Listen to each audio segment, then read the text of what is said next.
Oh mon Dieu! Mon Dieu! Prévenu par une femme qui a entendu son voisin hurler dans la rue, Appelez les flics! la police se précipite sur les lieux du drame. Il fallait qu'il aime beaucoup son chien, ou bien il nous racontait des histoires. J'étais sur le point. Je me suis retenu pour pas le plaquer au sol, le menotter et le mettre dans le fourgon. J'ai tout de suite vu qu'elle n'avait plus de verre. Ça avait dû être causé par un choc important. Tout ce qu'il nous racontait était incohérent. C'était des mensonges délibérés. J'ai pris différentes bouteilles et du sang de porc, et j'ai pu recréer la même tâche. Il se passe quelque chose de louche, si vous voyez ce que je veux dire. J'aurais jamais tué ma femme. Je l'aimais et quand je suis parti ce matin-là, ma femme était en vie. Bonjour, je suis heureux de vous retrouver fidèle au rendez-vous pour cette nouvelle émission des Enquêtes Impossibles. Un homme couvert de sang se rue hors de chez lui, totalement désemparé. Quand les policiers arrivent sur les lieux, ils découvrent le corps sans vie de Judith, son épouse. De quelle manière la tragédie s'est-elle déroulée et qui est l'auteur de l'homicide? Les enquêteurs disposent de deux méthodes d'investigation complémentaires pour obtenir des réponses à ces questions. La première est psychologique. En interrogeant sans relâche Ross Brown, le mari de la victime et le dernier témoin du drame, ils vont pointer les incohérences éventuelles contenues dans son récit. La seconde est technique.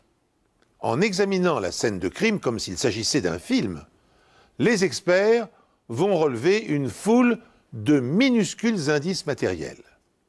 Et nous allons voir que dans cette affaire exceptionnelle, les policiers ont poussé ces deux méthodes au maximum de leur efficacité. À notre arrivée, on a tout de suite vu un homme devant la maison. Il levait ses mains en l'air et j'ai vu qu'il y avait du sang sur ses bras, sur ses mains et sur le devant de sa chemise.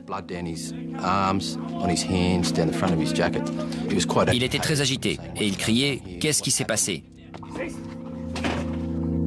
Il y avait du sang sur la poignée de la porte de protection qui était entrebâillée. La porte en bois, elle, était ouverte. À environ 1 mètre de là, à l'intérieur, j'ai vu une femme allongée sur le dos, la tête vers la porte et les bras au-dessus de la tête. Il y avait aussi des bouteilles de bière brisées, apparemment de grandes bouteilles, et une forte odeur d'alcool à l'intérieur. Et je suis allé voir l'homme sur le perron pour savoir qui était cette femme. Il a répondu « Judith Brown ». Je lui ai demandé son nom et il a dit Ross Brown. J'en ai déduit que c'était sa femme et pendant qu'il me parlait, j'ai senti une forte odeur d'alcool sur lui et ses vêtements. Et j'ai vu qu'il avait une entaille au dos de la main gauche. Les ambulanciers lui ont bandé la main. Il a fallu lui demander de se calmer, de s'asseoir. On est là pour vous aider. Mais il était toujours aussi agressif et il nous repoussait. Allez-vous-en de là! Tirez-vous! Agressif serait le terme le plus juste pour décrire son comportement. À un certain moment, il est même allé jusqu'à s'approcher de moi et a hurlé à quelques centimètres de mon visage. Je sentais des gouttes de salive sur mon visage.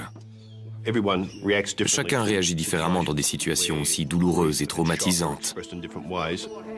Et en général, on fait preuve d'indulgence, mais je n'avais jamais vu un comportement pareil. Ça m'a beaucoup frappé. Laissez-moi!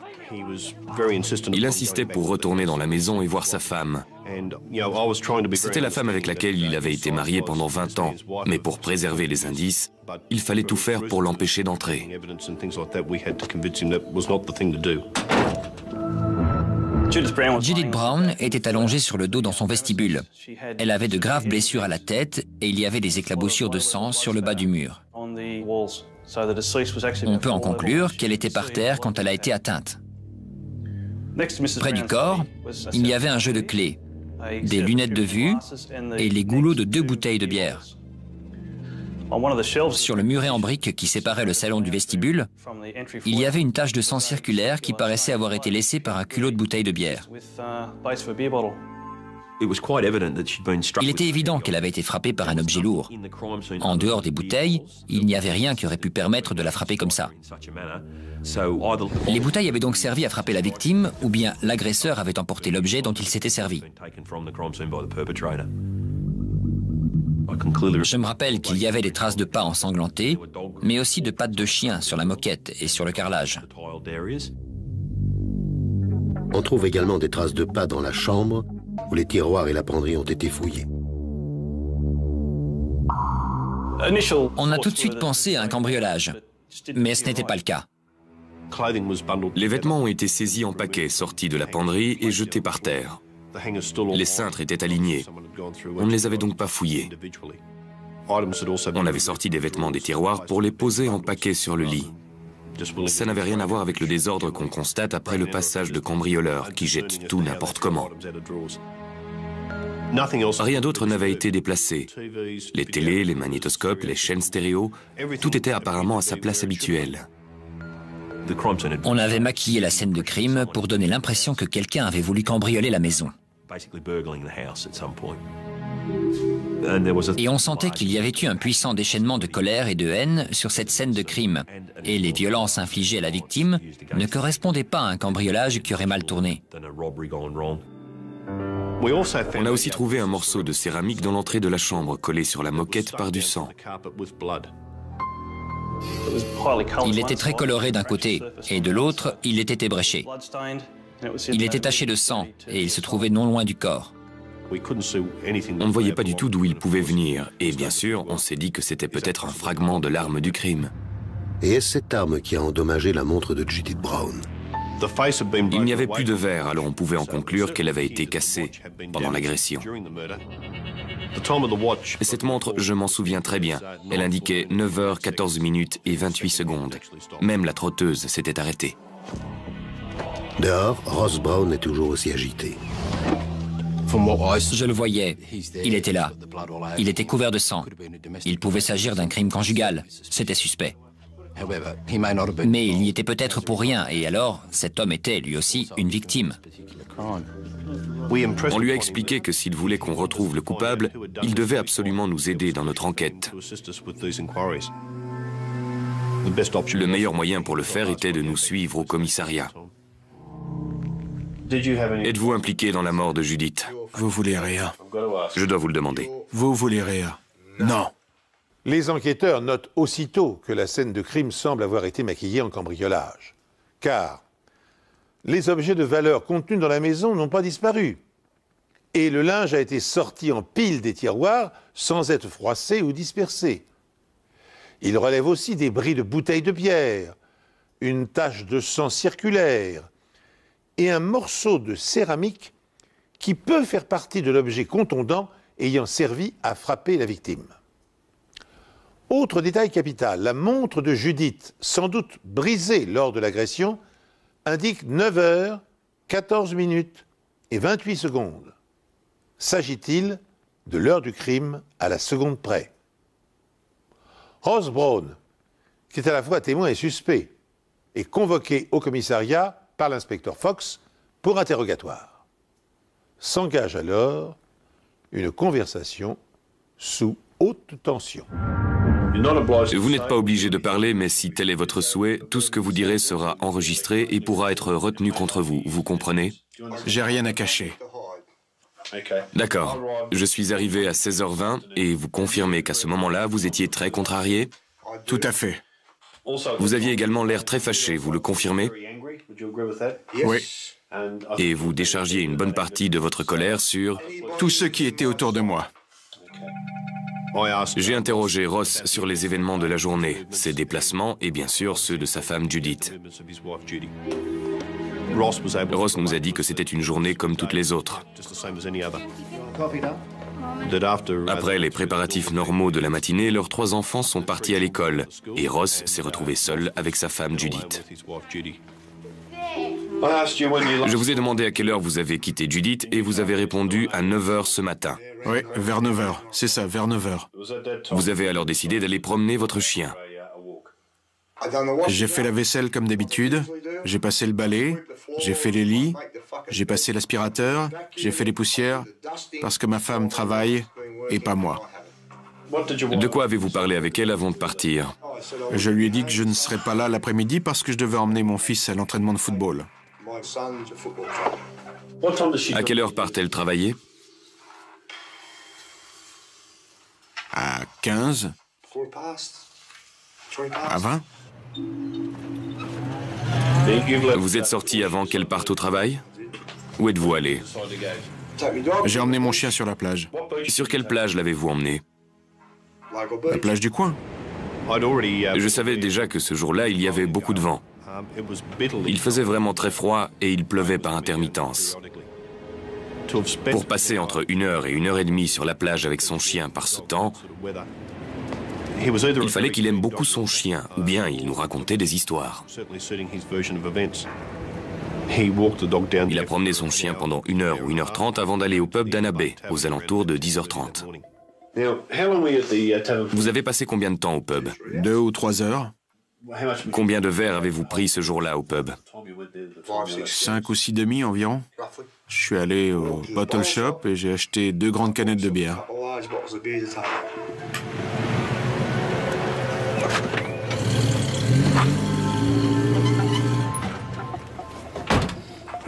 Je me suis garé dans l'allée. J'ai descendu le chien, je l'ai pris dans mes bras et je l'ai mis par terre. J'ai ramassé mes bières. Je suis reparti et je me suis dirigé vers la porte d'entrée avec mes bières. J'ai ouvert la porte, le chien est entré. Et c'est à ce moment-là que j'ai découvert ce spectacle horrible par terre. Oh mon Dieu! J'ai pris ma femme dans mes bras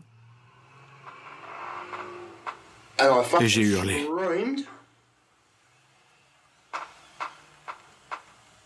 Je crois que j'ai lâché ma bière et je suis ressorti par la porte d'entrée. Je ne sais plus si j'ai fait quelque chose dans la maison ou pas parce que j'étais tout retourné. Vous vous êtes baissé pour la prendre dans vos bras. Oui. Comment avez-vous fait ça? Vous dites que... J'en sais rien. Où avez-vous mis vos bras? Je l'ai prise dans mes bras et je lui ai dit « Judy, Judy, Judy !» Il se rappelle avoir essayé de la relever en la portant et il est possible qu'il se soit entaillé la main à ce moment-là. C'est peut-être à ce moment-là, je sais pas. Je suis sorti en hurlant par la porte d'entrée, je suis allé tout droit chez Belinda et je lui ai crié d'appeler la police. Appelle les flics! La police interroge également une autre voisine qui a assisté à cette scène. Monsieur Brown a entraîné une autre voisine à l'intérieur et après avoir vu la scène, elle est ressortie de la maison pour aller vomir.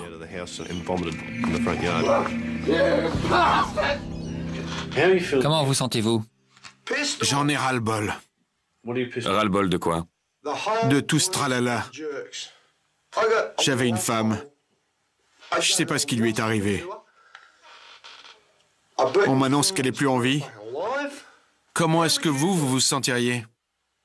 Ça vous contrarierait pas? C'est ce que je veux savoir, ce que vous ressentez. Je suis très en colère. On ne savait toujours pas si c'était l'agresseur ou si c'était un mari choqué et en colère qui cherchait d'une façon ou d'une autre à se soulager. Il n'est pas toujours facile de s'adresser à quelqu'un dans cet état, mais on lui a expliqué qu'il était essentiel pour nous d'avoir une idée de ce qui était arrivé. Comment ça se passait entre Judith et vous? Vous vous disputiez souvent? Vous ne vous êtes pas disputé hier soir ou ce matin? Quand vous vous disputiez avec Judith, c'était à quel sujet? Je suis avec cette femme depuis 20 ans. Probablement pour les trucs habituels de tous les jours. L'argent est généralement à l'origine de la plupart des disputes. C'était une cause de dispute dans votre famille? Si je disais qu'on se disputait jamais à ce sujet, je serais un menteur. Elle vous reprochait de boire ou autre chose? Non. Judith pensait que vous buviez trop? Avez-vous déjà frappé Judith pendant une dispute? Non, A-t-elle déjà voulu porter plainte contre vous pour ça? non, non, non. Rien de tout ça. Non. Ma dernière question sera sans doute la plus difficile. Êtes-vous impliqué dans la mort de Judith? Vous voulez Réa? Je dois vous le demander. Vous voulez Réa? Non. L'avez-vous frappé aujourd'hui? Non. Rien de tout ça. Non.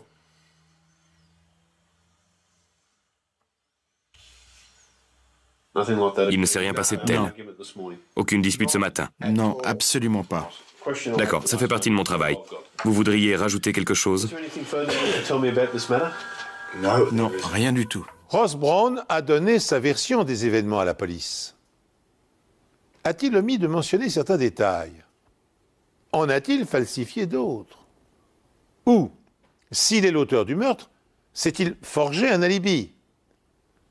S'il n'a pas menti, et si l'on tient compte de l'heure indiquée par l'amant de Judith, le crime s'est produit quelques minutes seulement après son départ de la maison quand il était sorti promener son chien sur la plage. Pour mettre en corrélation les éléments contenus dans le récit et les faits réels, les policiers retournent sur les lieux pour récolter davantage d'indices. Il y avait des empreintes de pattes et de chaussures ensanglantées dans presque toutes les pièces de la maison. La plupart étaient très nettes, mais d'autres étaient invisibles à l'œil nu.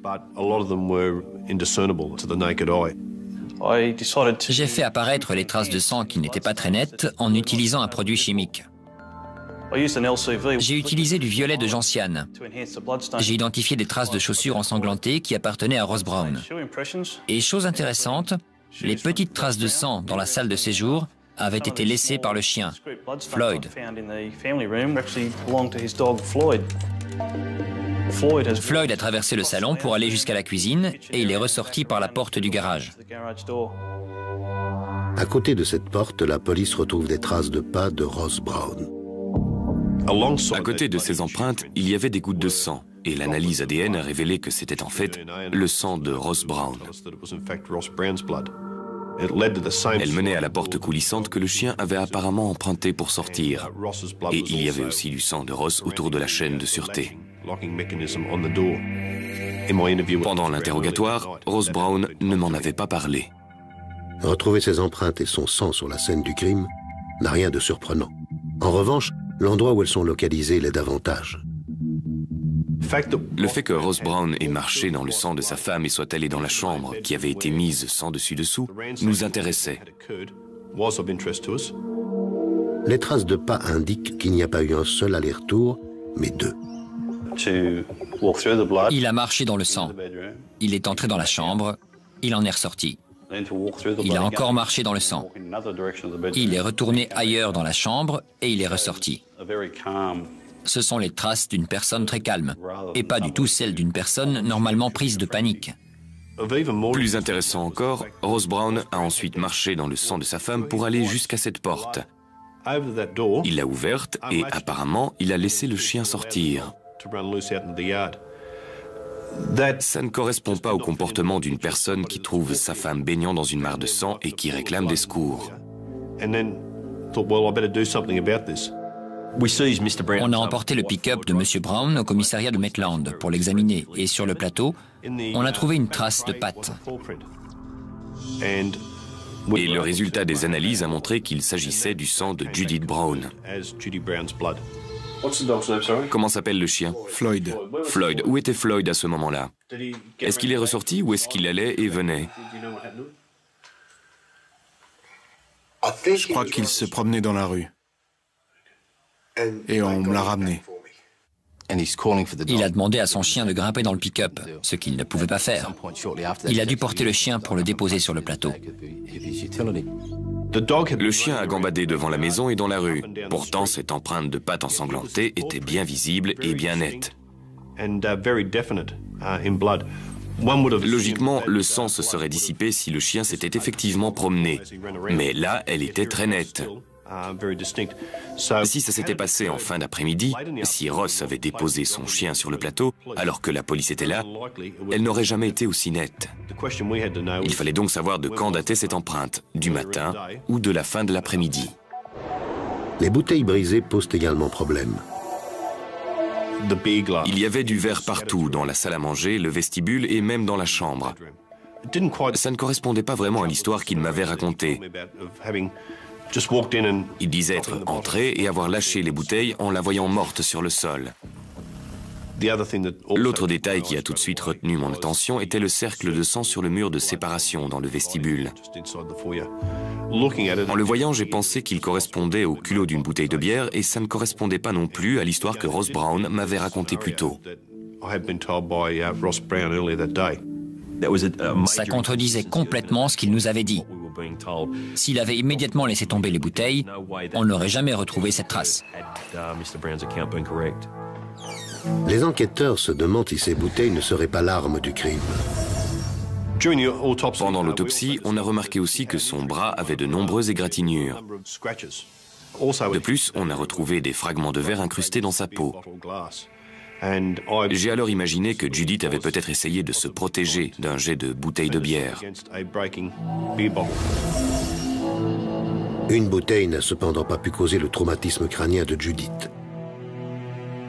L'entaille de 11 cm et la fracture du crâne sont dues à un objet beaucoup plus lourd. Dans cette entaille, on a trouvé de la matière que l'on a identifiée comme étant de minuscules particules de peinture.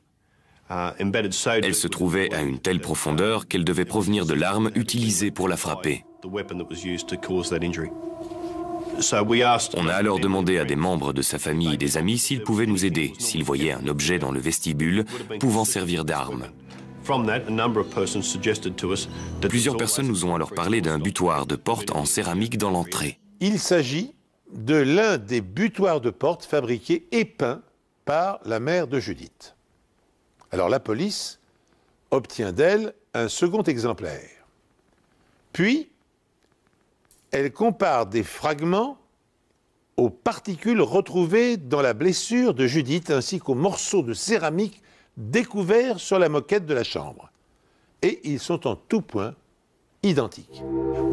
Nous étions convaincus que c'était l'arme du crime. Je l'ai ouverte.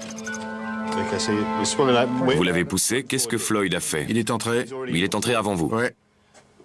Et vous, vous avez vu Judith dès ce moment-là. Dès que la porte s'est ouverte, ma femme était allongée là.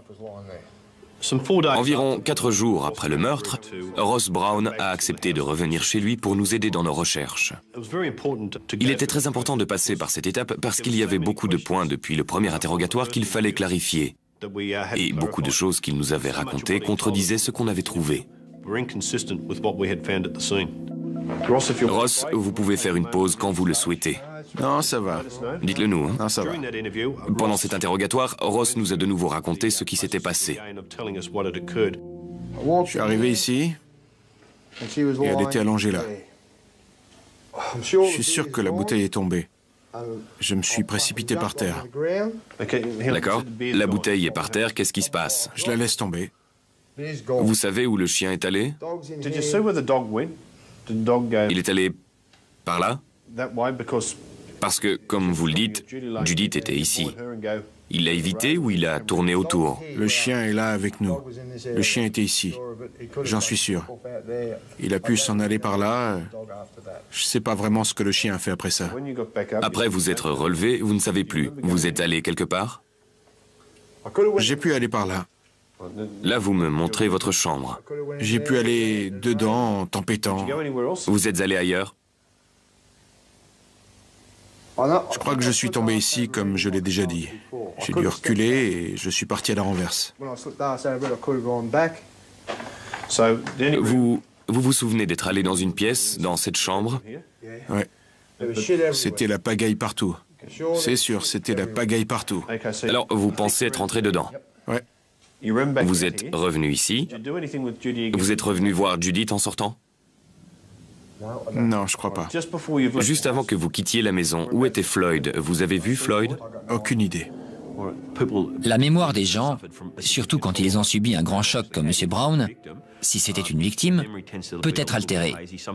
Parfois, elle s'améliore après quelques jours et l'objectif de ce second interrogatoire était de le mettre en situation pour qu'il retrouve la mémoire. Il fallait lui donner une seconde chance de corriger les erreurs de sa première déposition. Les enquêteurs lui font faire le tour de la maison pour voir s'il peut retrouver la mémoire. Êtes-vous venu ici et avez-vous vu quelque chose dans la cour ou rien du tout? Je suis entré par là et je ne me suis pas occupé de cette cour jusqu'à aujourd'hui. D'accord. Cette porte-ci? Oui. Si vous regardez par là, vous pouvez me dire si elle était ouverte, fermée ou à moitié ouverte? Elle devait être fermée. Avant de partir à 9 h, vous avez fermé cette porte à clé? On a dû la fermer à clé bien avant ça. On a dû la fermer avant que les enfants partent à l'école. Vous vous êtes dit qu'elle était encore fermée de l'intérieur? Fermée de l'intérieur. Nous n'avons pas dit à Ross que nous suspections la statue d'être l'arme du crime. En entrant ici et en regardant autour de vous, y a-t-il quelque chose dans la pièce qui ne soit pas à sa place ou qui ait disparu? On voulait voir comment il réagirait et s'il nous en parlerait. Au départ, quand on est entré, il n'en a pas parlé. En regardant par ici, est-ce qu'il manque quelque chose dans le vestibule, une chose qui devrait être ici? Il devrait y avoir un butoir ici. C'est uniquement quand j'ai attiré son attention sur le vestibule et que je lui ai demandé s'il manquait quelque chose qu'il nous a dit que le butoir de porte avait disparu. Vous savez où il était quand vous êtes parti ce matin-là? Il était là? Il était toujours ici. Il manque autre chose? Est-ce qu'il y avait des vases ou des cruches? On posait jamais rien ici. Et il paraît que ma femme n'est pas allée travailler, c'est vrai? C'est vrai. Son sac? Je vois son sac nulle part. À quoi ressemble son sac? Il est à peu près de cette taille. Pendant un interrogatoire sur une scène de crime, on s'intéresse aussi au langage corporel et au comportement de l'individu. Je pense que ce qui a surpris beaucoup d'enquêteurs, moi y compris, c'est que Ross n'a pas été impressionné en revenant dans cette maison. Si elle partait travailler, elle aurait pu poser son sac ici parce que quand elle se prépare, elle fait différentes choses avant de partir. Généralement, je suis là quand elle s'en va. D'habitude, je pars plus tard. C'était exceptionnel. En moi-même, je me disais qu'on était décidément très loin du mari traumatisé. Ross Brown conduit ensuite les enquêteurs à la plage où il a promené son chien. Oui, si j'entre dans l'eau, il me suit aussi loin qu'il peut. Je fais du longboard. Juste là. Ici? Oui. C'est l'endroit où il est allé boire ce jour-là J'ai pris quelques verres, il pleuvait à verse. et où il a acheté ses bouteilles de bière. Je sors, j'ai 2 grandes canettes, je monte dans ma voiture et je pars dans cette direction. Où avez-vous acheté ces bouteilles? Ce magasin-là. Le magasin juste à côté du pub? D'accord. Au fur et à mesure de l'interrogatoire, les contradictions s'accumulent entre les indices découverts dans la maison et les renseignements que fournit Ross Brown aux policiers. Comment expliquer par ailleurs son absence totale d'émotion en retournant sur la scène de crime à l'endroit exact où quelques jours plus tôt sa femme gisait dans une mare de sang? Pour pousser leur avantage, les enquêteurs décident de recueillir les informations au préalable et de les confronter ensuite à la version de Brown. En l'interrogeant sur la provenance des bouteilles de bière, une nouvelle contradiction leur saute aux yeux.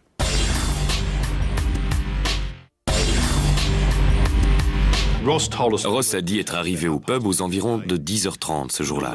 Il y passait normalement 1 heure ou 2, tout au plus. Ce jour-là, il y a passé près de 4 heures. Et au lieu de boire 3 ou 4 demi, la vidéosurveillance a montré qu'il avait bu au total 12 demi.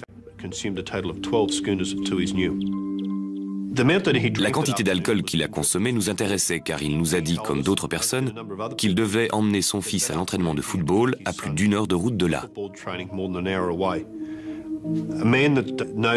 Un homme qui doit faire ça et qui boit autant d'alcool, je ne crois pas qu'il ait réellement eu l'intention de faire autre chose que de rentrer chez lui.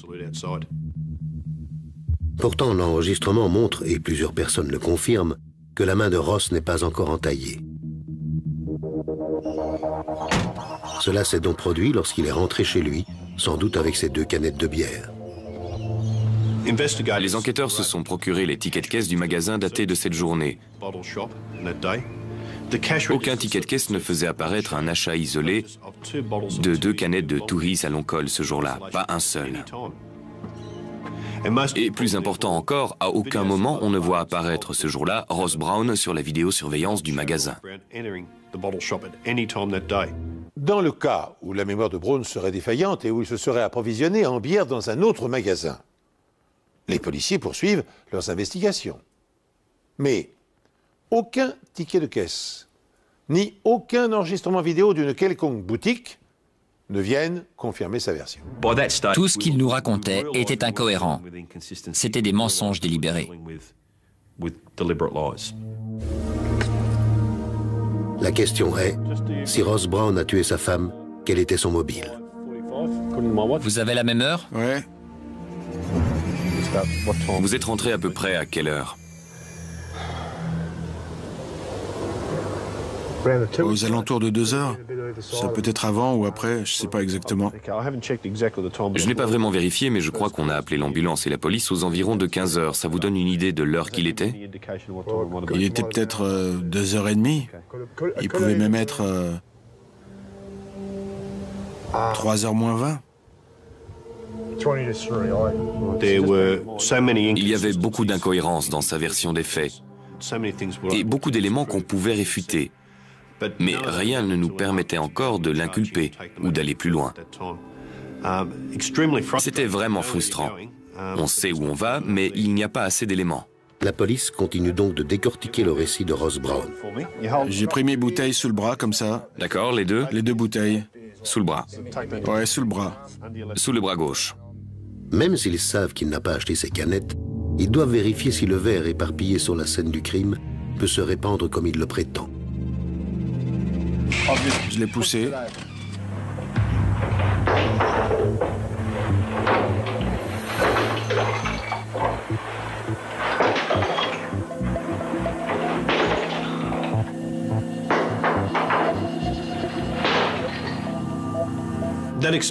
Cette expérience a montré que même si de minuscules morceaux de verre ont pu être projetés à une certaine distance, ça n'expliquait pas un tel éparpillement. Ça a prouvé que les bouteilles n'étaient pas tombées, mais qu'elles avaient été jetées à terre, contrairement à ce que disait M. Brown. Les enquêteurs s'intéressent ensuite à la trace de sang sur le mur de séparation. Pour tenter d'établir ce qui avait laissé cette marque, j'ai utilisé différentes canettes de bière et du sang de porc, et j'ai pu recréer la même tache. Et le diamètre de ce cercle correspondait au culot d'une bouteille de Tooheys. Il était évident que cette bouteille avait trempé à un moment ou un autre dans le sang de Judith Brown. On l'avait ensuite posée sur le mur de séparation alors que le sang n'avait pas encore séché, avant de la briser près du cadavre. L'élément suivant est la montre. Au cours de son enquête, la police apprend que Judith était une femme très méticuleuse. Elle pense donc que sa montre était à l'heure. Mais s'est-elle arrêtée au moment du crime? J'ai tout de suite vu qu'elle n'avait plus de verre. Ça avait dû être causé par un choc important. Les aiguilles étaient dans l'axe du remontoir. Elles indiquaient 9h14 et 28 secondes. Je l'ai retourné, j'ai démonté l'arrière et enlevé la pile. Il y avait du sang à l'intérieur de la montre sur la platine, le circuit et les contacts. J'en ai conclu que la pile et le mécanisme de la montre se sont arrêtés au contact du sang. L'heure de 9h14 était très précise. Elle s'apprêtait à partir travailler quand c'est arrivé. Même si Ross apparaissait de plus en plus suspect, on n'avait pas de mobile. Le début de l'enquête avait montré que c'était un couple heureux. Alors, s'il avait fait ça, on voulait savoir pourquoi. Qu'est-ce qui a pu le pousser à se déchaîner de la sorte et être aussi violent avec sa femme? Quand vous êtes à court d'argent, elle accepte de vous en prêter? Si ça arrive, elle me demande combien je veux. Pendant des mois, on a étudié la situation financière de cette famille. Et tout à coup, on a pu s'en faire une idée claire. On a découvert qu'ils avaient placé une forte somme d'argent sous la forme d'un dépôt à terme. Ce dépôt était uniquement au nom de Judith. Sa famille nous a dit que Ross était un panier percé et que Judith devait par conséquent veiller sur l'argent de la famille. J'aime jouer aux courses et boire quelques bières. Mais le couple dispose d'un compte commun.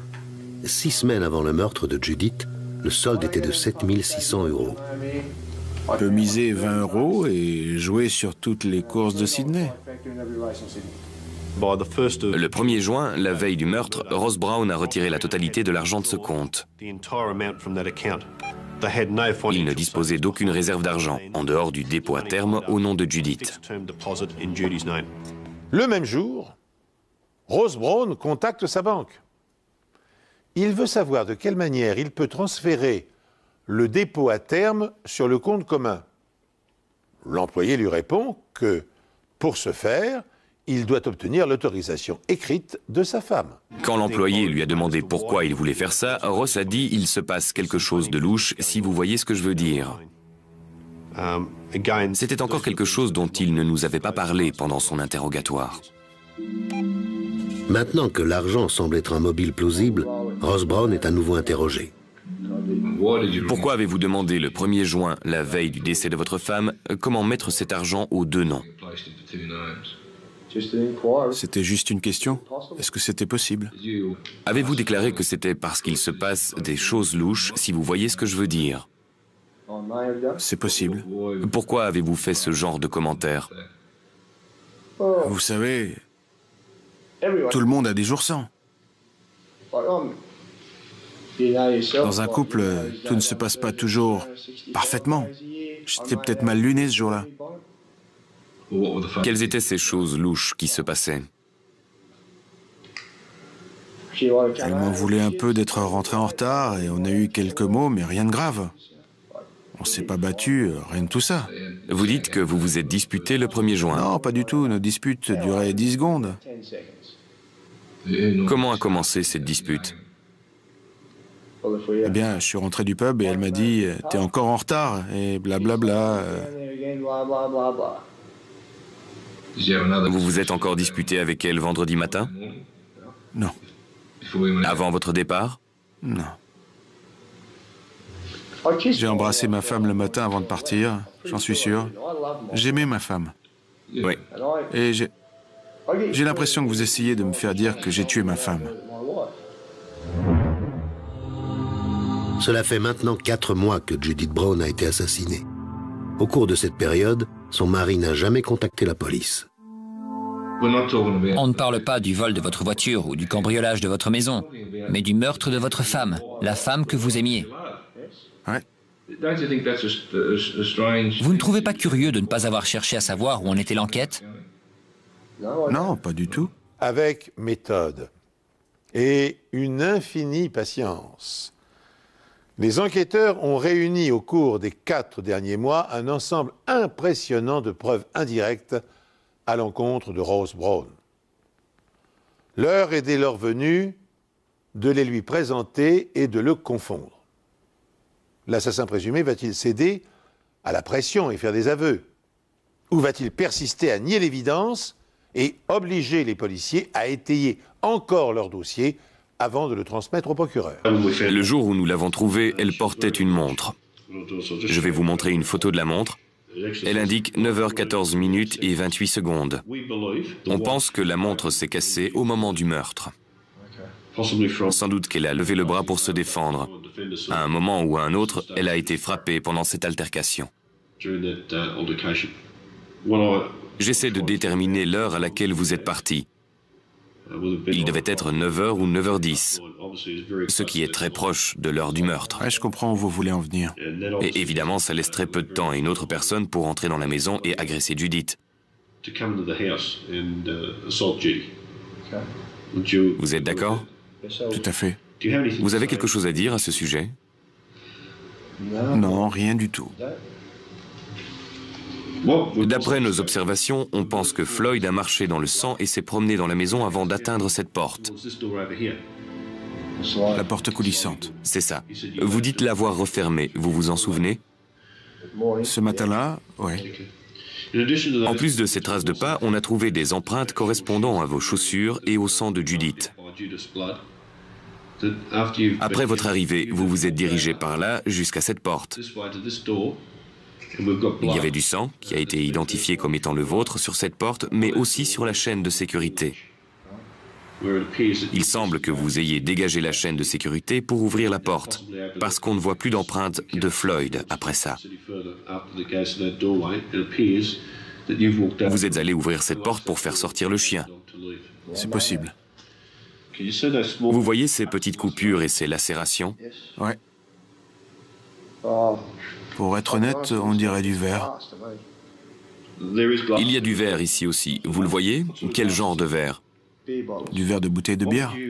Que diriez-vous si on vous disait que c'est la bouteille de bière qui s'est brisée sur l'avant-bras de Judith?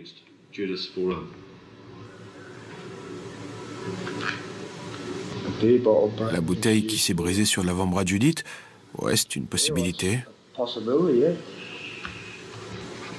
Vous aviez 2 bouteilles ce jour-là, Ross. Ouais, je suis sûr que j'avais 2 bouteilles.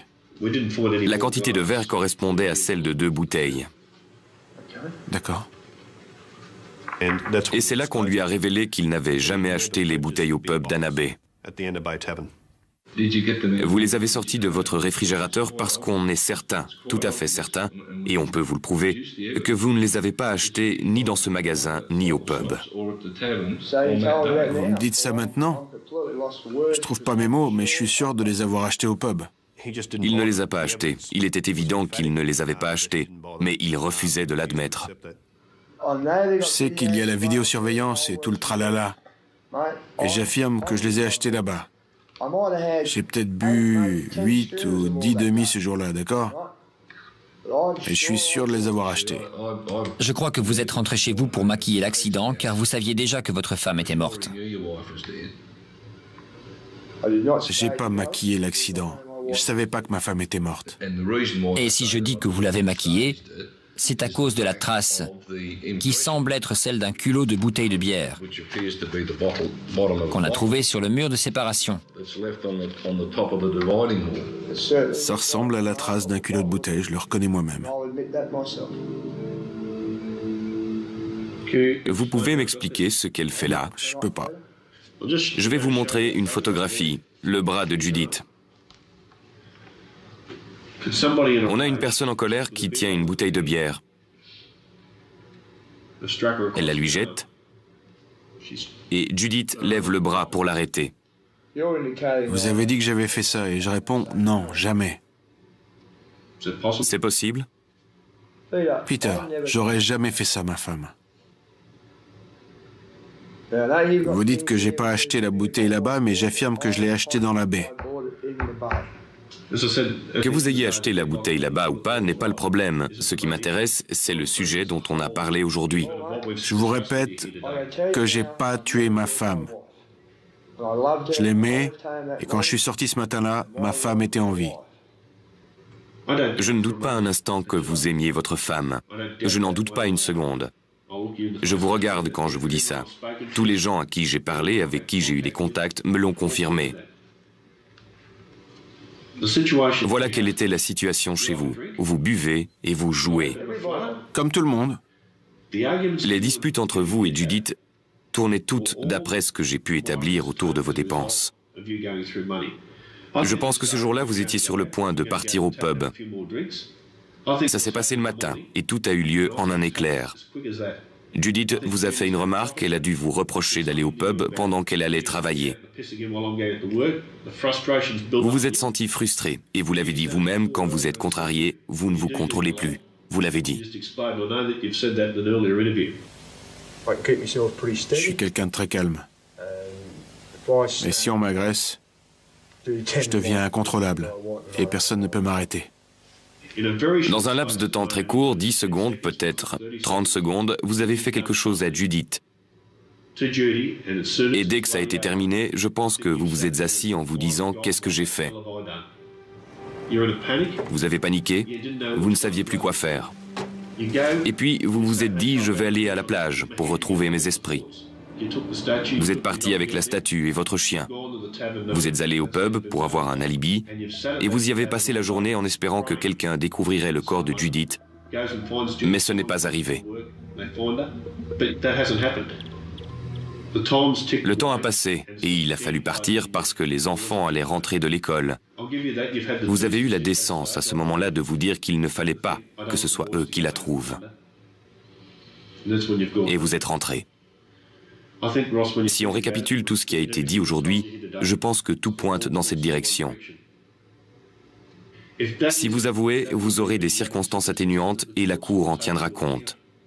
Elle prendra ça en considération parce que je sais, tout le monde me l'a dit, que vous pouvez exploser soudainement.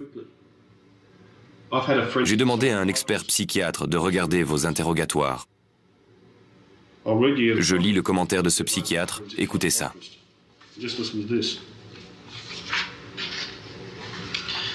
Il semblerait que le meurtre soit survenu lors d'un déchaînement de colère engendré par une interdiction ou une remarque humiliante adressée à ce moment-là. Cela suffirait à un individu comme Ross Brown pour perdre son sang-froid et se comporter de manière impulsive et violente. Rien n'indique qu'il y ait eu une lutte prolongée. Le meurtre semble au contraire avoir été commis de façon brutale, impulsive et rapide. Je peux dire quelque chose ? Je suis sûr à 100% d'avoir acheté la bière au pub d'Anna Bay. Et tant que je resterai assis là et en vie, sur la tête de mon père, j'ai pas tué ma femme. Je suis désolé, Peter. Inutile de vous excuser. Je veux seulement savoir ce qui s'est passé. Le plus frustrant, c'est quand il est sorti du commissariat après l'interrogatoire. On sait qu'on peut prouver tous ces mensonges, mais il manque un dernier élément pour l'inculper. Eh bien, confronté à l'évidence, Ross Brown persiste à nier son implication dans le meurtre de sa femme. Les policiers vont-ils devoir se résoudre à transmettre au procureur les conclusions de leur enquête en l'état, en prenant le risque que le jury accorde au prévenu le doute raisonnable? Par chance, 1 an après le meurtre, un élément déterminant leur épargne de faire ce choix difficile. J'ai été contacté par une conseillère municipale de Nelson Bay qui a travaillé pendant longtemps avec un de nos témoins. Ce témoin était en fait la femme que Ross Brown avait entraînée de force l'après-midi du meurtre de sa femme sur la scène du crime. Elle m'a raconté qu'elle était chez elle le matin du meurtre et qu'elle a entendu des éclats de voix provenant de chez les Brown. Même si elle n'a pas pu identifier la voix de Judith pendant la dispute, elle était certaine que l'une des voix était celle de Ross.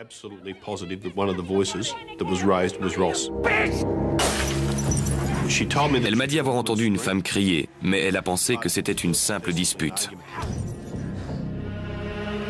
Elle m'a dit que cette dispute avait eu lieu à peu près entre 9h10 et 9h15 et qu'il était parti une dizaine de minutes plus tard. Selon elle, Ross Brown l'a aperçue ce matin-là pendant qu'elle se trouvait à sa fenêtre. C'est pour ça qu'elle ne pouvait pas venir nous voir. Cette déclaration corrobore celle faite plus tôt par un autre voisin qui a vu le véhicule de Ross Brown dans l'allée à 9h10 ce matin-là. C'était le dernier élément qu'il nous manquait. Je me suis assis et j'ai examiné tout ce qu'on avait rassemblé pendant les 18 derniers mois. J'ai alors estimé qu'il y avait assez de preuves pour inculper Ross Brown du meurtre de sa femme. Après un procès qui dure 5 semaines, le jury déclare Ross Brown coupable du meurtre de sa femme. Le juge le condamne à une peine de 18 ans de prison avec la possibilité de bénéficier d'une libération conditionnelle à partir de l'an 2017. Le butoir en céramique utilisé pour frapper Judith à mort n'a jamais été retrouvé. Sans doute est-il toujours enfoui quelque part dans les dunes d'Anna Bay. Ainsi s'achève cette émission. Merci de l'avoir suivi. Je vous donne rendez-vous bientôt sur cette antenne pour un nouvel épisode des Enquêtes Impossibles, cette série qui vous dévoile les secrets de la police scientifique.